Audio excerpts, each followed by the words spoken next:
Comment लाल सलाम। आप सबको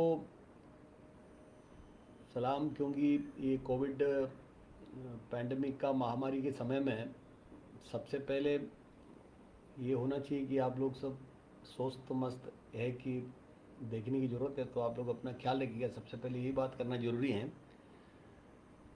दूसरा, मैं ये सोच रहा था कि ये फेसबुक लाइव में आने के लिए सोच रहा था, क्योंकि उसकी दो तीन कारण हैं।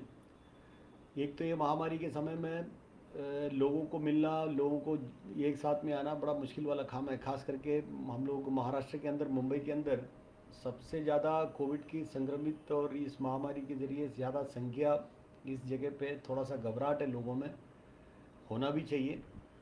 और सरकार का ऊपर से लेके आदरणीय प्रधानमंत्री जी से लेके नीचे तक जितने भी इस कोविड पैंडमिक की महामारी को हराने के लिए जितने भी आदेश दिए हैं, तो उस आदेश को पालन करते हुए, सबसे पहले मैं लोगों को कहता हूँ वो आदेश को पालन करते हुए इस महामारी को हराना बहुत ज़रूरी है। और हमें पूरे विश्वास है, हम आप सब मिलके सोशल डिस्टेंस को मेंटेन करके, मास्क को इस्तेमाल करके, सैनिटाइज़र, हाथ धोना, जो भी जितने भी आदेशों को पालन करते हुए इस महामारी को हरा पाएंगे, ऐसा मैं उम्मीद करते हुए शुरू करने की ज़रूरत है। और मैं फिर एक बार सोचता हूँ, समझता हूँ कि आप लोग सब ठीक हैं। लेकिन अभी इस महामारी को चल के, जैसा मैंने कहा कि हम आपको मिलने का बड़ा मुश्किल है। हम लोग अलग अलग माध्यम से, पहले हम लोग कहीं मीटिंग, कहीं जगह पे, हर जगह में जाके लोग मिलते थे, अभी बड़ा मुश्किल हो गया। और ये मास्क वगैरह लगा के बात करना भी मुश्किल है, क्या बोल रहा है समझ में नहीं आएगा, सामने वाले को भी समझ में नहीं आएगा, ऐसा कंडीशन है। तो ये एक माध्यम है, हमने सोचा कि फेसबुक लाइव के ज़रिए थोड़ा सा आपसे बात करने की ज़रूरत है। क्योंकि वो इसलिए है क्योंकि अभी आपने देखा समझा, अभी जो कोविड महामारी के चलते जितने जो काम जो सरकार कर रहा है, ये बड़ा खतरनाक चीज़ कर रहा है, मैं आपको कहता हूँ।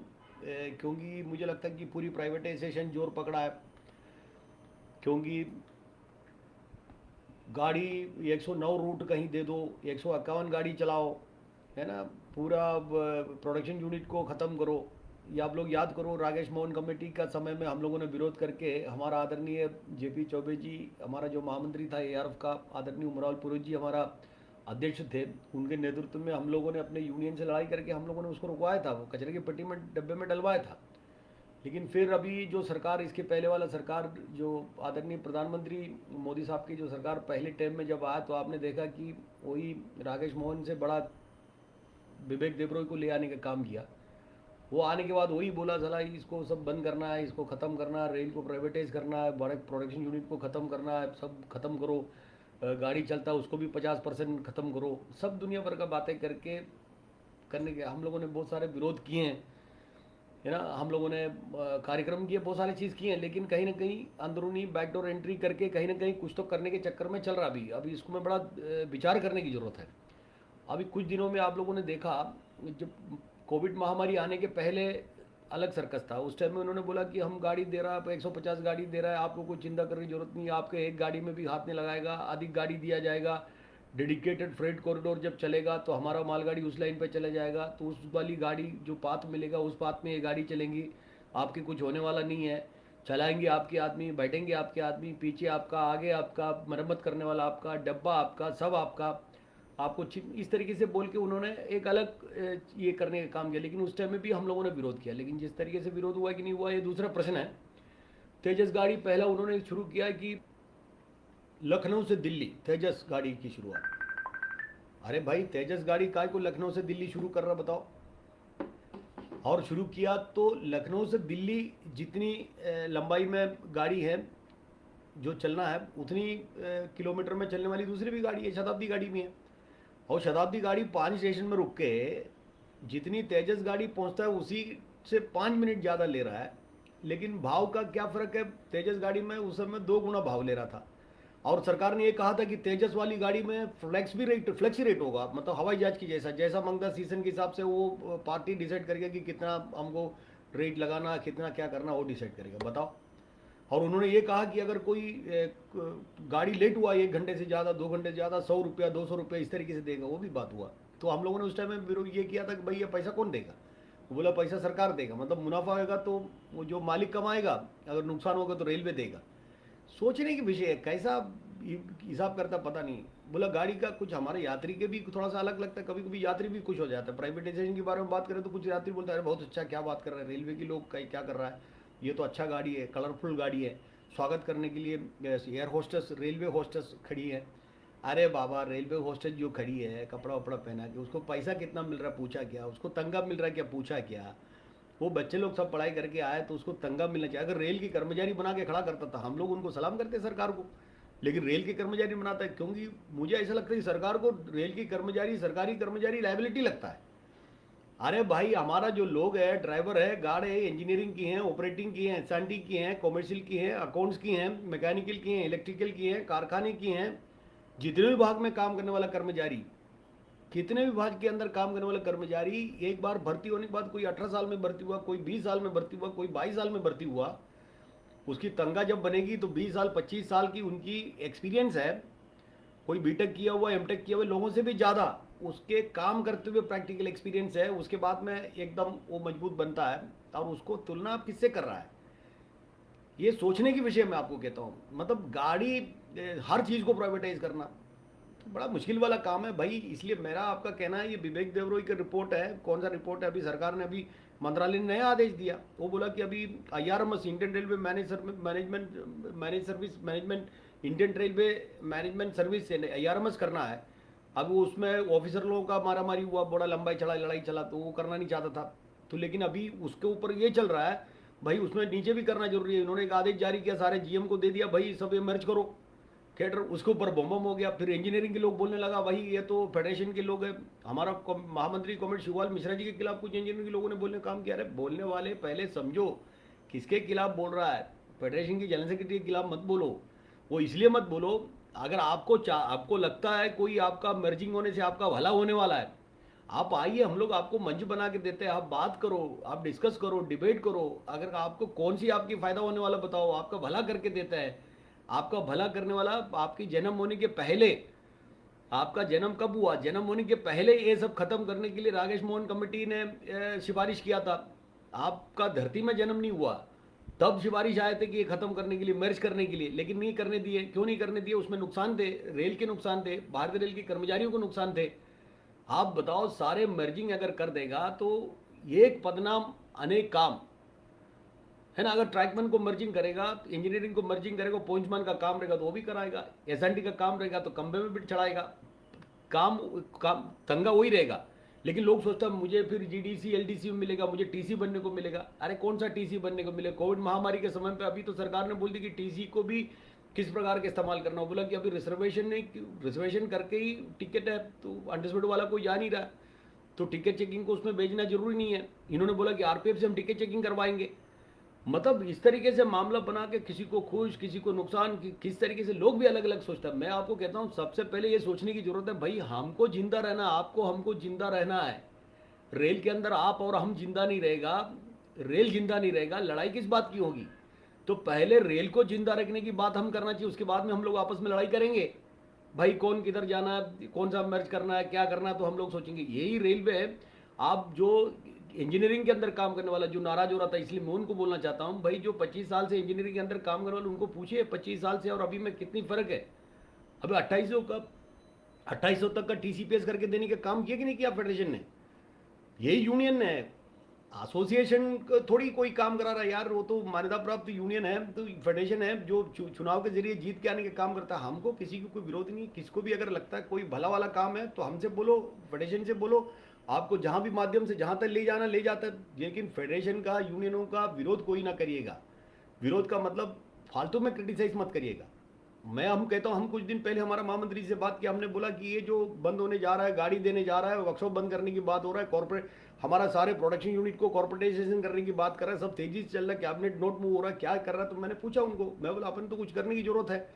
उन्होंने बोला कि कुछ करेंगे। हमारा ऑल इंडिया रेलवे फेडरेशन का अधिवेशन जो चेन्नई में हुआ, उस चेन्नई के अंदर फैसला हुआ, तो बोला कि सर्वसहमति से फैसला हुआ, प्रस्ताव पारित किया भाई अगर ऐसी इस तरीके से कोई बात होगा तो हम लोग हड़ताल पे जाएंगे। और हड़ताल में जाने की बात हुआ तो हमेशा की जैसा मैं कहता हूं, मैं कोई ये नहीं, अभी फेसबुक लाइव में कहता हूं, सरकार अच्छे काम करेंगे उनको सलाम है। सरकार अगर हमारी रेल कर्मचारियों के पीछे, गरीब के पीछे, यात्री के पीछे, अगर हमको भारतीय रेल को खत्म करने की मामला कहीं कुछ होगा तो रेल हड़ताल होगी, उसमें कोई पीछे हटने की कोई सवाल नहीं। एक बार हमारा फेडरेशन से फैसला करके जो सर्वसहमति से जो प्रस्ताव पारित किया उसके आदेश आप दे दो। आदेश देने के बाद अगर मध्य रेल अगर बंद नहीं हुआ तो आप जो बोलेगा मैं हरने को तैयार है। मैं बोलता हूँ, हम हमेशा बोलता हूँ, उसमें कोई सवाल है ही नहीं। हम लोग बिल्कुल मैदान में। लेकिन मैं हमारा ये माध्यम से अगर कोई बाहर के लोग भी सुनता होगा, रेल के लोग भी सुनता होगा, सबको मैं एक चीज़ कहता हूँ, भाई देखो अभी बहुत बड़े चर्चा चलता है ऊपर। क्या चर्चा चलता है? मैंने एक मीटिंग के अंदर गया, और मीटिंग के अंदर मैं देखा हमारा जो नौजवान साथी सुनने की जरूरत है, क्योंकि हमारा चिंता हमारे बारे में नहीं, हमारा चिंता आने वाली पीढ़ी के बारे में, हमारा चिंता नौजवान साथियों के बारे में, हमारा चिंता जो 10 साल से 15 साल से अधिक जो नौकरी जिसको रेल के अंदर करना उसके बारे में है। ये चिंता हमारा क्या चिंता है, क्या चर्चा चल रहा है, क्योंकि हमारा आदरणीय प्रधानमंत्री जी हमारा देश के अंदर सारे सरकारी संस्थाएं, सारे सरकार में बैठे लोग कहते हैं कि कम से कम 20,000 से 20 करोड़ से अधिक नौजवान साथी हमारे देश के अंदर बेरोजगार है, जो लिखे पढ़े साथी हैं। जब 20,000 करोड़ लोग हैं, 20 करोड़ लोग हैं हमारे देश के अंदर जो बेरोजगार नौजवान साथी हैं, लोगों का चिंता हमारे सरकारी सेवा में काम करने वाला कितने तंगा ले रहा है, उसकी पढ़ाई कितना है, इसकी लिखाई कितना है, ये सब है। एमटेक किए हुए लोग, बीटेक किए हुए लोग, उनको ठेका मजदूर करके ठेके में लेने को मिलता है, उसको 12,000 में 10,000 में उसको 12 घंटा काम कराया जा सकता है। उसको कोई नियम नहीं, उसको कुछ भी नहीं, कोई अपना बात नहीं कर सकता, कुछ नहीं कर सकता। 12 घंटा काम करो, चले जाओ, रेस्ट मिला तो रेस्ट मिला, कोई टीए नहीं, कोई ओटी नहीं, कुछ नहीं, कोई अधिकार की बात नहीं कर सकता है। वो गुलामगिरी करके अपना नौकरी करके जाएगा। हम कौन सा दिशा में जा रहे हैं? हमको इसको विचार करने की जरूरत है भाई। हम आप सब मिलकर सीरियस होने की जरूरत है। इसलिए मैं आपको कहता हूं, हम लोग एक साथ मिलकर एक सुर में मुंह नहीं होगा। इधर सवाल किसी व्यक्ति का नहीं है।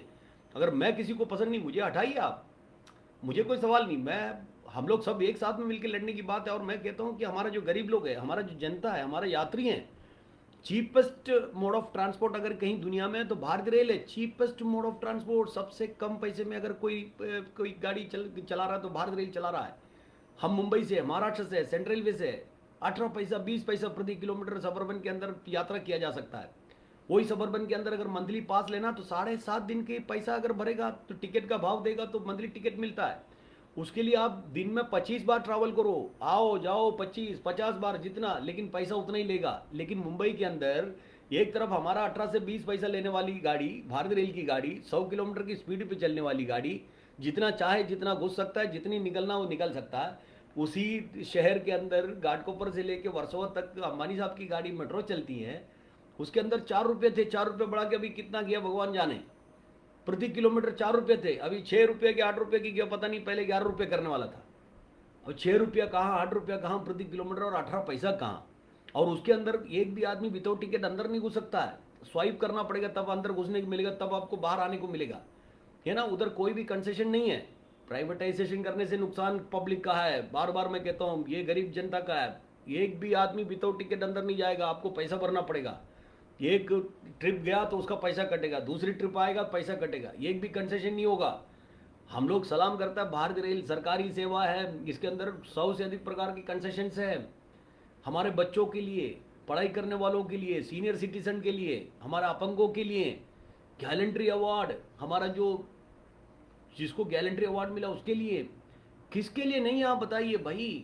कैंसर पीड़ित के लिए, है ना, किसको नहीं आप बताओ। स्पोर्ट्स वालों के लिए, मीडिया वालों के लिए, पत्रकारों के लिए, है ना, सब मिलकर लिखना चाहिए भाई। आपको सबको मिल रहा है तो वही रेल, अगर कोई प्राइवेटाइज में कोई गाड़ी आ जाएगी, कलरफुल रहेगा, वो बोला हम तेजी से चलाएंगे, कहाँ तेजी से चलाएगा भाई, कितने में तेजी से चलाएगा। 160 में तो हमारे ही आईसीएफ से निकले हुए गाड़ी चल रहा है कि नहीं चल रहा है 160 में। आपने खुद ही बोला था, रेल मंत्री जी खुद ही कहा था सबसे अच्छा गाड़ी है। मुंबई मिरर में बड़े हेडलाइन में न्यूज़ है, पूरी चेन्नई के अंदर सारे अखबारों के अंदर न्यूज़ आए। हमारे रेल मंत्रालय के सारे लोगों ने, मंत्री सहित सारे लोगों ने उसको बड़े तारीफ किए। जब 160 किलोमीटर की खूबसूरत गाड़ी, जब हमारे यहाँ की इंजीनियर हमारे आईसीएफ चेन्नई में बनाया जा सकता है, वैसी गाड़ी बाहर से लाने की क्या जरूरत है। और हमारे इधर भी 2023 से भी जो प्राइवेट गाड़ी चलाने की जो बात हो रही है, वो भी 160 किलोमीटर में ही चलने वाली है। 200 किलोमीटर की कोई बात नहीं हो रहा, 160 किलोमीटर की पटरी डालने वाले आप, आपकी इंफ्रास्ट्रक्चर उसी प्रकार के बनाने वाला है। जब 160 किलोमीटर की गाड़ी जब हम बना सकता है, हमारे लोग बना सकता है, हमारे कर्मचारी बना सकता है, तो हम क्यों नहीं हमारे गाड़ी का प्रोडक्शन नहीं करते भाई, उसको क्यों नहीं बढ़ाते। तो हमको रोजगार मिलेगा, हमारे लोगों को एक्स्ट्रा, हमारे लोगों को काम मिलेगा। हिंदुस्तानी गाड़ी चलेगी, उसके बारे में कोई बात नहीं कर रहा। बताओ कैसे ही करेगा, बताओ आप। दूसरा, आप सीएलडब्ल्यू देखो, चित्तरंजन लोकोमोटिव 2-2 अवार्ड लिया, एक्स्ट्रा लोकोमोटिव बना के दिया, जितना बनाना था उससे ज़्यादा अधिक बना के दिया उनको अवार्ड। एमसीएफ के अंदर आदरणीय प्रधानमंत्री जी जाके इनोग्रेशन किया, मॉडर्न कोच फैक्ट्री, अच्छे अच्छे इस प्रकार के कोचेस बनाएगा। डीएडब्ल्यू उधर बगल में वाराणसी में, उधर देखो कितने क्या क्या जाके मशीन लगा दिए, सब लगा के नए नए चीज़ लगाने के बाद, पैसा खर्चा करने के बाद, सब पूरे रेलवे की पैसा लगाने के बाद, मशीन लगाने के बाद बोलेगा कि इसको सब हम निगमीकरण करेगा, प्राइवेटाइजेशन करेगा। भाई देखते नहीं रहना चाहिए, इसको तो विरोध करने की जरूरत है। देखो अगर हम विरोध नहीं करेगा ये सब चीज़ को, तो कल अपना मतलब देखो अपना जो नेक्स्ट पीढ़ी यानी कि आप अपना परिवार है वो भी माफ़ नहीं करेगा। गरीब जनता तो माफ़ नहीं करेगा, साथ में अपना परिवार भी माफ़ नहीं करेगा। कोई भी चीज़ को देखो, हमारा मुंबई में परे वर्कशॉप बंद करो, मंत्री जी आया बोला इसको बंद करो, इसकी कोई जरूरत नहीं। अरे क्या बंद कर रहा बाबा, इधर टर्मिनल बनाना है। कौन सा टर्मिनल बनाना है? बोला कि इधर हमको मेले पास गाड़ी आना जाना तो टर्मिनल बनाने की जरूरत है। अरे काय को टर्मिनल बनाना है भाई? मुंबई ऐसी एक सिटी है जहाँ मुंबई के अंदर महाराष्ट्र का जो हमारा जो देश का कमर्शियल कैपिटल है, उधर का सिटी के अंदर 15 किलोमीटर दूरी के अंदर 15 से 20 किलोमीटर डाय के अंदर 5-5 टर्मिनल है भाई। अभी छठा टर्मिनल कहाँ बना रहा है? ऐसी भी कंजेस्टेड है, आना जाना मुश्किल है। अभी ये बना के फायदा किसका कर रहा है? मुंबई वासियों का भला कर रहा है या महाराष्ट्रियन का भला कर रहा है? भारतीय रेल का भला कर रहा है? यात्रियों का भला किसकी भला कर रहा है भाई? हमको भी जरा समझाओ। हमने चिट्ठी लिखे, मंत्री जी को लिखे, सीआरबी को लिखे, हमने पीएमओ को भी चिट्ठी लिखे, और उधर से भी हमको अक्नॉलेजमेंट आया। हम बोला कुछ तो हमको बोलो किसके है। हम बोला अगर सही में कुछ है तो हमने बोला 1,000 करोड़ असेट वाला वर्कशॉप को बंद करके उधर टर्मिनल बना के कुछ होने वाला नहीं है। 3,500 कर्मचारी काम कर रहा है। हमने कहा कि भाई उसके लिए भी हम लोगों ने बहुत आंदोलन चलाया, अभी भी हम लोग उसमें आंदोलन करने के लिए रेडी है। हमने बोला कि अगर सही में अगर कोई टर्मिनल बनाना है तो north east south east direction से सेंट्रल में जितनी भी गाड़ी आ रहा है, तो कल्याण के अंदर 60 से 70% लोग खाली होता है यात्री, क्योंकि गरीब लोग को मुंबई के अंदर घर लेके रह नहीं सकता, तो कल्याण के आगे रहता है भाई। उनको वहाँ खाली हो रहा है तो कल्याण के अंदर उनका टर्मिनल बनाने की जरूरत है। तो उधर अगर कोई टर्मिनल बनाएगा, पनवेल के अंदर कोई टर्मिनल बनाएगा, तो हम समझ सकते हैं टर्मिनल की सही में कोई जरूरत है। लेकिन ये अभी कौन किसको समझाया जाए, इसलिए विरोध करना। प्रिंटिंग प्रेस था पूरे देश के अंदर, सारे प्रिंटिंग प्रेस बंद करो, पहले बंद कर, फिर हमारा फेडरेशन के सारे लोग मिलकर लड़ाई किया, हम लोग सब मिलकर लड़ाई किया। फेडरेशन के हमारा आदरणीय महामंत्री जी को और अध्यक्ष जी को बुला के और बात किए, उन्होंने बोला ठीक है अभी सब बंद नहीं होगा, 5 रहेगा। मिनट्स हुआ, रिकॉर्ड हुआ भाई, 5 होगा। एक उसमें से एक सेंट्रल रेलवे होगा, वेस्टर्न रेलवे का मशीन और स्टाफ को इधर ट्रांसफर करने का काम किया। ईस्ट एंड में होगा, साउथ एंड में होगा, साउथ सेंट्रल में होगा, दिल्ली में होगा। 5 ये फैसला कौन किया? सरकार ने किए। आज फिर नया मंत्री जी आ गए, अभी के मंत्री जी बोलता है उसको भी जरूरत नहीं है। अरे भाई ऐसा कैसे चलेगा? एक बार आप बोला तो फिर वो तो उसको रखने की जरूरत है। क्यों इसको बंद करना चाहते? रेलवे में क्या सब छपाई बंद हो गया? रेलवे की जितनी चीज छप रहा है वो सब बंद है, उसकी जो सीक्रेसी है, उसकी जो कॉन्फिडेंशियल है, कॉन्फिडेंशियलिटी सब खत्म हो गया, सब प्राइवेट पार्टी को देंगे। और सब मशीन लगाया, लोगों को ट्रेनिंग करवाया, करोड़ों रुपए का चीज ला के रखे आपने, उसके बाद में आप अभी बंद करने की बात। देखो हमको मैदान में उतरना पड़ेगा, मैं आपको कहता हूं। अगर हम लोग मैदान में उतर के नहीं लड़ोगे तो फिर हालत खराब है। लोगों को अभी कैडर मर्जिंग के बारे में समझ में नहीं आ रहा। क्या कारखाने के लोग हैं, mechanical, electrical, engineering, operating, S and D, सब प्रकार के लोगों को सोचो। देखो मर्जर का मामला है, ये नुकसान है।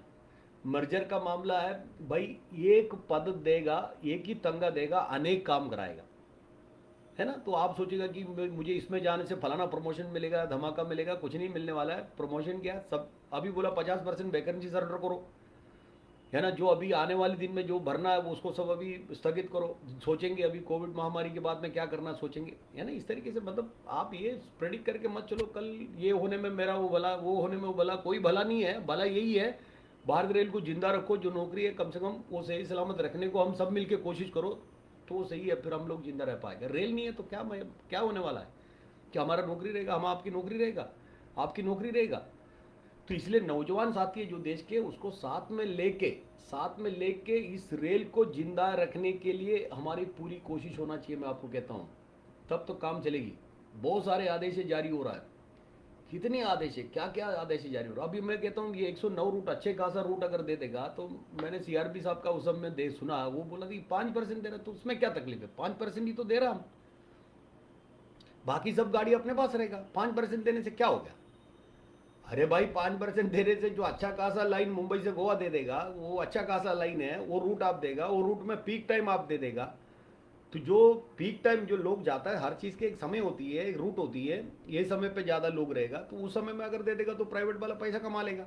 और जो हमारी गाड़ी चलती रहेगा वो खाली चलेगी तो कम रेट पे चलेगी, तो क्या वो हमारे लोग फिर रेल बंद ही करना पड़ेगा कल, ऐसा कंडीशन है। तो इसलिए अपना गाड़ी जो भारत रेल के अंदर कोविड महामारी के पहले जितनी गाड़ियाँ थे उतनी गाड़ियाँ चल लेना चाहिए, और उतनी गाड़ियों को कोई हाथ लगाने का कोई सवाल भी नहीं है। अगर कोई हाथ लगाएगा वो गाड़ी काट के उसकी पात में अगर दूसरी कोई गाड़ी चलाने की बात होगा तो उधर भी खतरा है। इसलिए जो प्राइवेटाइजेशन की मामलों को लेके जो बात करते हैं इसको विरोध करने की जरूरत। डीए फ्रीज कर दिया, बताओ अभी इस कोविड महामारी के समय में मैं आप लोगों को पूछता हूँ कौन काम कर रहा है, बताओ कौन काम कर रहा है इधर इस देश के अंदर। मैं कहता हूँ सरकारी कर्मचारी छोड़ के एक भी हमको रास्ते पे नहीं दिखता है। पूरा भारत रेल के कर्मचारी डे वन से आज तक पूरा जितने भी बात करो सोशल डिस्टेंस मेंटेन करो, सोशल डिस्टेंस हमारा इंजीनियरिंग के लोग मेंटेन नहीं कर सकता, टीडी के लोग नहीं कर सकता, जो हेवी काम करने वाला कोई भी आदमी सोशल डिस्टेंस मेंटेन नहीं कर सकता। मैंने जीएम साहब को भी कहा है और सब लोग जानता भी है। पहले मंत्री जी को कोई भी अगर ट्वीट करता तो इमीडिएटली जवाब देता था कोई भी। हमारा बहुत सारे इंजीनियरिंग के साथी कोने कोने से ट्वीट किया, देखो देखो इंजीनियरिंग के अंदर कैसा काम हो रहा है, कोई रिप्लाई नहीं, देखा करके भी नहीं। क्यों? उनको भी मालूम है इसके अंदर सोशल डिस्टेंस वगैरह मेंटेन होकर काम नहीं हो सकता। और हमारे लोग फिर भी काम कर रहा है, गाड़ियां चला रहा है, नॉर्मल में जितनी गाड़ी चलते है उससे ज़्यादा मालगाड़ी चला रहा है हमारे लोग, है ना। ऐसा कोई किसी ने बोला नहीं हम नहीं चलाएंगे, क्योंकि देश को चलना है, इसको खत्म करना है, कोविड महामारी को खत्म करना। तो हमारे लोग अपनी जवाबदारी को समझते हुए पूरी गाड़ी काम कर रहा है, खतरे को सामने रखते हुए। लोग घबराते हैं घर से निकलने के लिए, फिर भी लोग हमारे भारतीय रेल के लोग बड़े ईमानदारी से काम करके पूरे के पूरे काम करके हमारा इस कोविड महामारी के समय में काम कर रहा है। मैं आपको कहता हूँ तो ऐसे समय में काम कर रहे हैं। पुलिस वाला कौन है? सरकारी, म्यूनसिपालिटी वाला सरकारी, अस्पताल कौन सा अस्पताल में कोविड की ट्रीटमेंट हो रहा है? अस्पताल सरकारी है, कौन सा प्राइवेट? प्राइवेट में लूटमार हो रही है, जा नहीं सकता आदमी, सारे सरकार है। बाहर के हवाई जहाज से लाया कौन? सरकार, एयर इंडिया लाया भाई, सरकार है। आप अभी प्राइवेटाइज करने की बात कर रहा है।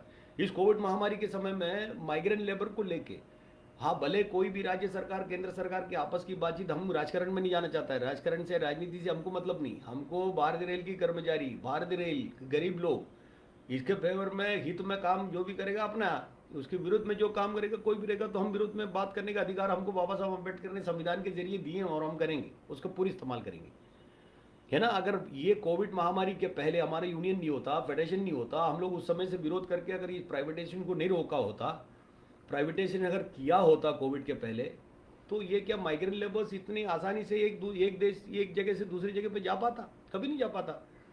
अभी आपने दिल्ली के अंदर भी देखा, एक स्टेशन के अंदर पूरा 500 कोच जाके लगा दिया, कोविड के लिए बेड बना दिए। कितने हजारों कोचेस हमारे कोविड के लिए बेड बना के दे दिए। अगर प्राइवेटाइजेशन होता, कोई अंबानी साहब का गाड़ी होता, देता? कोई नहीं देता।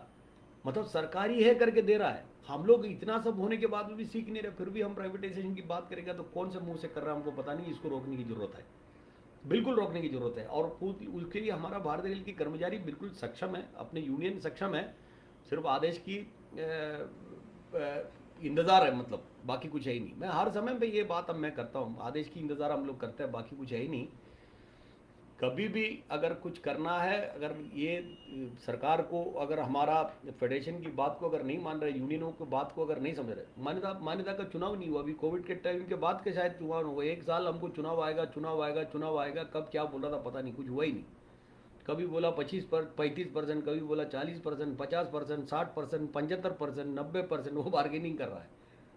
अरे बाबा कितने परसेंटेज तो करो, कम से कम चुनाव तो डिक्लेयर करो, देखेंगे कितना परसेंटेज है, क्या परसेंटेज है करके। लेकिन 35% सुप्रीम कोर्ट के आदेश अनुसार 2009 में जब चुनाव हुआ, सुप्रीम कोर्ट के आदेश अनुसार, किसी की मेहरबानी नहीं भाई। हाँ, उसके बाद में 2013 में हुआ, तो तीसरा भी करो ना सुप्रीम कोर्ट के आदेश अनुसार, जितना था तो उतना रखो, नहीं तो एक बोलो जितना ज्यादा मिलेगा एक ही union, one union one industry, जितना ज्यादा परसेंटेज जिसको मिलेगा उसका यूनियन रहेगा। चलो डिक्लेयर करो, चलो कल शुरू करो, हम लोग करने को तैयार है। कुछ तो डिसीजन तो लो, लेकिन कहीं नहीं ऐसा नियम मत लेके आओ 75%, 90%, ऐसा कुछ होता नहीं। तो कुछ तो डिसीजन करना चाहिए, वो भी करते नहीं। डरा रहा है, धमका रहा है। धमकी से वगैरह हमको कोई डरने की जरूरत नहीं। भारतीय रेल की कर्मचारी है, जब तक संगठन रहेगा, पीछे के टाइम में ले जाने को सरकार सोच रहा है। क्योंकि पुराने जमाने में कहता था ना, सूर्योदय से लेकर सूर्यास्त समय तक, जब तक रोशनी है तब तक चाबुक मार के काम कराओ। ये बाबा ये सब हमारे ऊपर मत करो, रेल की कर्मचारी के ऊपर मत करो। हम लोग सब ईमानदारी से काम करने वाले लोग हैं, तो इतनी आसानी से आप ये सब चाबुक मारने वाला आइटम हमारे ऊपर मत निकालो। हाँ, हम लोग ईमानदारी से जब भी coup हुआ, फ्लड हुआ, भूकंप हुआ, कुछ भी हुआ, साइक्लोन हुआ, कभी भी हुआ, कुछ भी हुआ, तो हमारे लोगों ने दिन रात मेहनत करके भारत रेल को चलाया। किसी एक ने पार्लियामेंट के अंदर भी उस समय में भाषण करते हुए मैंने एक एमपी साहब का सुना, बहुत अच्छे बात उन्होंने की है। शुरुआत में उन्होंने बहुत अच्छे शब्दों का प्रयोग किया। उन्होंने कहा कि वो दिन को मत भूलिएगा जब भोपाल के अंदर गैस ट्रेजेडी हुआ था, है ना। उस समय में जो भोपाल के अंदर गैस ट्रेजेडी हुआ, तो उस स्टेशन का स्टेशन मैनेजर ने मैसेज देख के गाड़ी रुकवाया। उन्होंने बोला कि वो आने वाली गाड़ी में यात्री है, उसकी जान को खतरा है, गाड़ी रुका दिया। लेकिन जो मैसेज देने वाला जो स्टेशन मैनेजर का जान चला गया, आप भूलिएगा नहीं, वही है रेल की इतिहास। इसको भी समझने की जरूरत है। और हर समय में, वार हो, कोई भी किसी भी प्रकार के समय में, रेल सबसे पहले सबसे आगे रह के हर चीज़ में अपना भागीदारी निभाने का काम किए हैं। तो इसको प्राइवेटाइज होने बिल्कुल देंगे नहीं, बिल्कुल देना नहीं चाहिए। 1974 साल के अंदर ऐतिहासिक हड़ताल हुआ, 1960 में हुआ, 68 में हुआ। ये सब रेल कर्मचारियों को बात को लेकर हड़ताल हुए, ऐतिहासिक हड़ताल 1974 साल में हुए, बात अलग है। लेकिन अभी मुझे लगता है कि हड़ताल करने की दिन आ गए, फिर हमको ये एक झटका देने की समय आ गए, सामने वाले को समझाने की समय आ गए। उनको ऐसा लग रहा है कि कोई पूछने वाला नहीं है, कोई भी निर्णय लेगा तो कोई कुछ बोलेंगे नहीं। क्यों नहीं बोलेंगे, क्यों नहीं बताएंगे भाई, हम लोग तो क्यों नहीं बताएगा। लेकिन अभी की जो लड़ाई होगा, मैं आपको कहता हूँ, वो रेल कर्मचारी के लिए नहीं होगा लड़ाई, ये हमारा भारत रेल को। मुझे आज भी याद है 2001 में rail all India railway federation ने लखनऊ में अधिवेशन के अंदर एक नारा दिया था, रेल बचाओ देश बचाओ, रेल बचाओ देश बचाओ। जेपी चौबे साहब हमारा भूतपूर्व महामंत्री थे, उस समय में लखनऊ में अधिवेशन हुआ था, तो उन्होंने एक दिया था, उस नारा को पकड़ते हुए, रेल को बचाओ देश को बचाओ। रेल को बचाना जरूरी है देश को बचाने के लिए, रेल को जिंदा रखना जरूरी है, गरीबों को आना जाना होना तो रेल को होना जरूरी है। इसलिए अभी की जो लड़ाई के अंदर मैं आपसे कहता हूँ, हम लोग सब एक साथ में मिलके, जनता को साथ में लेके, गरीब को साथ में लेके, गरीब यात्रियों को साथ में लेके इस लड़ाई में मैदान में उतरना चाहिए, मैं आपको कहता हूँ। और लड़ाई करने की जरूरत है। एक तो सरकार प्राइवेटाइजेशन से पीछे हट जाए, और कोई भी निर्णय लेने से पहले फेडरेशन को बुला के बात करना चाहिए। फेडरेशन की हमारे उनसे डिस्कशन करने की जरूरत है। एक सिर्फ बोलेगा कि आप भी हमारे पार्टी है, you are also part of the administration. क्या पार्ट ऑफ द एडमिनिस्ट्रेशन, साला डिसीजन सब एक तरफा लेगा, अभी कौन सा पार्ट है, दुनिया को गाली गलौज करने के लिए हम पार्टी है।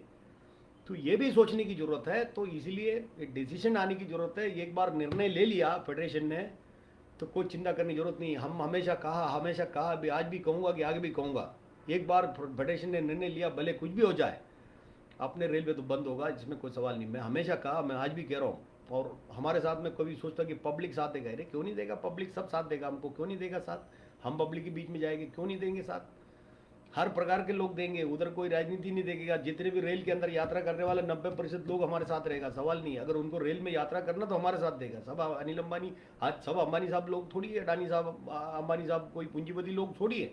कितने परसेंटेज है पूंजीपति लोग, अपने साथ देगा, कोई सवाल ही नहीं, मैं आपको कहता हूँ। इसलिए हम लोग उसी लाइन पर इस जो रेल को जो प्राइवेटाइज करने की मामला है, जो निगमीकरण, खासगीकरण, क्या क्या नाम है पता नहीं, लेकिन कभी कभी हमको ये भी लगता है, हमारा आदरणीय प्रधानमंत्री जी बहुत सारी जगह में बिल्कुल कहता है कि हमको रेल से बहुत मोहब्बत है, जितना मैं मोहब्बत करता कोई हिंदुस्तानी मोहब्बत नहीं करता। और उन्होंने ये भी कहा कि लोग अफवाह फैलाता है तो रेल को कभी हम निजीकरण, प्राइवेटाइजेशन होने नहीं देगा। अब उसका वो बोल के फिर एक महीना नहीं होता, उसके पहले रेल मंत्री जी का और सीआरपी का आदेश आता है, ये करने वाला है, 109 गाड़ी देंगे, 15 गाड़ी देंगे, 50 गाड़ी देंगे। हमको समझ में नहीं आता क्या है, क्या इसका अर्थ भी नहीं समझ में आ रहा है। अभी डिक्शनरी भी खोल के देखना पड़ता भाई, ये क्या क्या हो रहा है, क्या बोल रहा है, क्या नहीं हो रहा है, समझ में नहीं आ रहा है। इसलिए मैं आपको कहता हूँ भाई, हम लोग तैयार रहिए, आदेश का इंतज़ार करिए, और हर चीज़ को समझ के लीजिए, है ना। और लोगों से नफरत मत करिए, संगठन से नफरत मत करिए। हाँ, किसी व्यक्ति अगर कोई खराब करता होगा तो उसके ऊपर सोचा जा सकता है, लेकिन संगठन से मोहब्बत करिए। ये संगठन है आपको अभी तक पकड़ के लाने वाला, अभी तक आपको सब चीज़ दिलाने वाला, अभी तक आपको जिंदा रखने वाला, अभी तक इस रेल को जिंदा रखने वाला, सब हर समय में हर चीज़ को दिलवाने के लिए अगर कोई आगे रहे तो यही फेडरेशन है, यही यूनियन है, इसको भूलिएगा नहीं। 1974 साल के याद करो क्या क्या दिए, अगर उस टाइम में लड़ाई नहीं होता तो क्या होता, है ना। आज जितने भी मिल किसने दिए, इसको भी याद करो। अगर आपको इतिहास मालूम नहीं, थोड़ा सा पढ़ाई भी आप लोग नए लोगों को कराना चाहिए, ये मेरा साथियों से मेरा कहना है। इसलिए मेरा सिंबल है सिंपल इतना ही कहना है, हम सब मिलके इसको बचाने की तैयारी करना चाहिए, नहीं तो कोविड महामारी को हम हराएंगे। पता नहीं कब कितना दिन लगेगा, कितना क्या लगेगा पता नहीं। और कोविड के समय में बोला तो एक चीज़ और बोलना चाहता हूँ, कोविड किसी को आ गया भाई, उसको नफरत मत करिएगा किसी इंसान को। अभी देख रहा हूँ कि इस बिल्डिंग में आ गया, वो रूम में आ गया, ये रूम में आ गया। पहले अपने को घर में लोग बुलाते थे आइए चाय पीजिए करके, अभी किसी को नॉक करेगा तो अंदर से पूछता है क्या बात है भाई, क्या हो गया, वो दरवाजा खोलने को तैयार नहीं। कोई बात नहीं, अपने को घबराहट है, इसमें कोई चिंता नहीं। लेकिन मैं आपको कहता हूँ है ना, कोविड हुआ करके किसी इंसान से नफरत मत करिएगा यार। कोविड से नफरत करो, इंसान से मत नफरत करो। ये बड़े लोगों ने हवाई जहाज से लाए हुए बीमारी है, मिल गए गरीब को, परेशान गरीब है वो बात अलग है, लेकिन कोविड किसी को हुआ तो नफरत मत करिएगा। और मैं आपको ये भी कह सकता हूँ, रेल मंत्रालय ने, रेल ने कभी पब्लिश नहीं करते, लेकिन हमारे मुंबई डिवीजन के अंदर, मध्य रेल के अंदर आपको मालूम है कि महाराष्ट्र के अंदर ही सबसे ज़्यादा है। बहुत सारे हमारे कर्मचारी कोविड पॉजिटिव हुए। ज़्यादातर लोग ठीक होकर भी बाहर आए, कोई घबराने की कोई ज़रूरत नहीं है। लेकिन कुछ लोग किसी कारण से, दूसरी बीमारी के कारण कुछ लोगों की मृत्यु भी हो गई। तो इसलिए संभाल के, ये भी हमको ध्यान रखने की ज़रूरत है। आपके और हमारे, आपके अपने, सबके दवा अपने अपने पास है, आप लोग संभालिएगा। और जितने भी सरकार ने, प्रधानमंत्री जी से लेकर नीचे तक, आरोग्य मंत्री से लेकर रेल मंत्री से लेकर अपने अपनी राज्यों का मुख्यमंत्री तक, जितने भी लोगों ने, जितने भी इस कोविड महामारी को हराने के लिए जो आदेश दिए, उसका पूर्ण रूप से पालन करने का भी जिम्मेदारी हम आपके हैं, सबके हैं। और साथ में इस कोविड महामारी को हम हराएंगे 100%, सवाल ही नहीं, हराएंगे हराएंगे। लेकिन ऐसा ना हो जाए कि कोविड महामारी को हरा के जब बाहर निकलेगा तो रेल ही नहीं रहे, तो रेल को भी रखना जरूरी है। इसलिए मैं कहता हूँ हम लोग कोविड महामारी को जो हराने वाला मामले में हम लोग एक साथ में जब सारे आदेश को पालन करते हैं, तो थोड़ा यूनियन के भी आदेशों का पालन करिए, लोगों को एकजुट कराइए। एकजुट कराना मतलब एक साथ में होना कोई जरूरी नहीं, यूनियन की अच्छाई, यूनियन की ज़रूरत, यूनियन के इतिहास, इसको भी थोड़ा सा लोगों तक पहुंचाइए। नौजवानों से लेके सारे लोगों को अपने साथ में रखने की ज़रूरत है। साथ साथ में जो देशवासी हैं, जो गरीब है, जो यात्री हैं, उन तक भी ये पहुंचाना जरूरी है। अगर ये प्राइवेटाइज हो गया तो आपके लिए क्या नुकसान होने वाला, आपके लिए क्या तकलीफ होने वाला, उन तक ये पहुंचाने जरूरी है। तो मुझे लगता है इतना अगर करने में हम सक्षम हैं तो रेल बिल्कुल प्राइवेटाइज होने का सवाल नहीं, और होने हम देंगे नहीं किसी भी हालत में। हमने तो कभी बोला था अगर कोई इस तरीके से कोई होगा क्या करेंगे हम लोग, तो रोकेंगे। क्या करेंगे, रोकेगा तो क्या करेंगे, गोली मार देंगे। मारो, कितना गोली मारते देखते। अगर हम लोग सब ये साथ में, रेल कर्मचारी सब परिवार के साथ में बाहर निकला, इतने सारे लोगों को क्या गोली मार पाएंगे, तो कुछ नहीं हो पाएंगे। सिर्फ हम लोग सब एक साथ में निकलने की ज़रूरत है। उतने भी अगर मन बना लिए, सरकार अपने जो क्या कहते हैं कि डिसीजन है उसको भी बदल देंगे। इसीलिए इसको सीरियस लेके उस नज़र के जरिए, कल अपने बच्चे अपने से सवाल नहीं करे भाई बाप हो के आपने क्या किया, साला फुकट में तुम बड़े बड़े बातें करके समय की बर्बादी की है, रेल रहे नहीं। ऐसा अपने परिवार के सदस्य अपने से न पूछे, अपनी अगले वाली पीढ़ी अपने से न पूछे। ये भी अगर है, अगर आप अपने परिवार से मोहब्बत करता है, अपने बच्चों से, आने वाली पीढ़ी से अगर मोहब्बत करता है, तो किसी भी हालत में रेल को बिकने वाली काम में हम लोग जिंदा रह के होने नहीं देंगे। ये एक शपथ लेनी ज़रूरत है। मैं सोचा कि इस समय में अगर आपके बीच में आके इतना अगर नहीं बोलेगा तो ठीक नहीं, इसलिए मैंने सोचा कि कुछ भी करके आज आपसे बात करूं।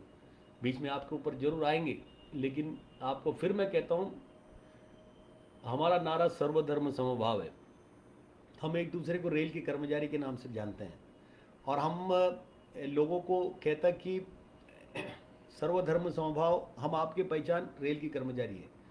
मैं जनरल सेक्रेटरी जरूर हूँ, मैं नेता नहीं, मैं कार्यकर्ता हूँ।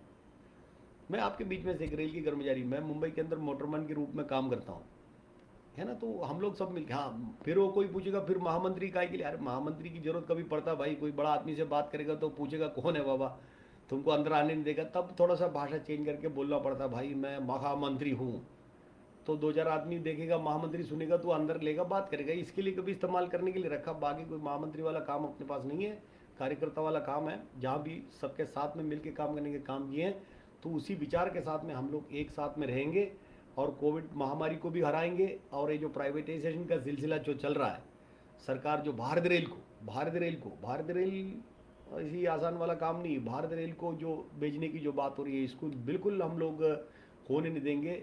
ये बिल्कुल आप लोग सब इसमें साथ रहेगा ये मानते हुए, और इस कोविड के समय पे सब लोग अपने हेल्थ की ध्यान रखते हुए, आपके अपने परिवार के, चाहने वालों की, रेल कर्मचारियों की, अड़ोस पड़ोस के सबके ख्याल रखते हुए इस मैंने जितनी बातें बोला इसमें ध्यान रखिएगा ये मानते हुए, और आपको सबको आगे आने वाली जो लड़ाई की अभी तैयारी करना है, चुनाव की तैयारी करना है, चुनाव मतलब यूनियन की मान्यता का चुनाव जो भी आएगा उसकी तैयारी करना, तो उसके लिए आप काम पे अभी से सब लोग अपने अपने क्षेत्र में लगेगा, ये उम्मीद करता हूँ। और आप सबको और एक बार धन्यवाद। लाल सलाम, इनकलाब जिंदाबाद।